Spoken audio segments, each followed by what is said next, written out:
Bonjour à tous, bienvenue sur la radio du cinéma. Aujourd'hui, je suis avec Virginie qui va nous parler de John Lennon, The Last Interview, réalisé par Steven Soderbergh.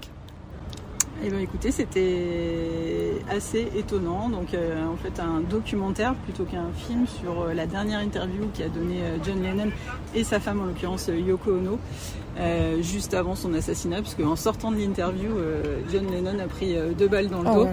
Et donc en fait c'est les dernières paroles qu'il a échangées avec 3 journalistes de l'époque, qui sont restés tristement célèbres voilà, pour ça.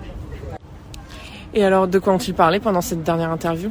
En fait, l'interview s'inscrit dans un contexte où John Lennon avait un peu interrompu la musique depuis 5 ans. Il s'était consacré à élever son enfant, Sean, qu'il a eu donc avec Yoko Ono, et il s'était mis un peu à l'écart de tout ça pour être père, quoi, et se consacrer pleinement à cette mission. Et à cette époque, ils sortent un album qui s'appelle Double Fantasy avec Yoko Ono. Okay. Et donc l'interview parle de cet album, des raisons qui les ont poussés à se remettre dans la musique, et justement des relations.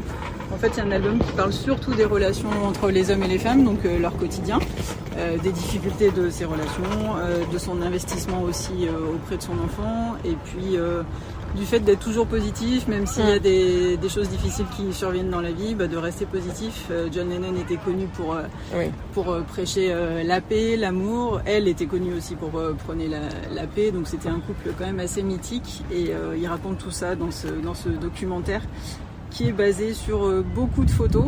On voit énormément de photos de leur couple avec leur enfant. Et c'est aussi les commentaires des 3 journalistes qui les ont interviewés qui alternent. Donc ça parle musique, famille et peace and love, quoi. C'est exactement ça. Et ça donne une note d'espoir quand même dans le contexte dans lequel on vit actuellement, qui rappelle celui des années 80, parce que l'interview a été réalisée en 1980. Donc il y a 45 ans quand même. Wow. On peut se dire qu'on a pris un petit coup de vieux, mais pas tant que ça, parce que les problématiques restent les mêmes, la guerre, les problématiques économiques, voilà. On se retrouve, il y a une résonance actuelle qui est quand même assez troublante, et finalement voilà, j'ai beaucoup aimé ce documentaire pour ça.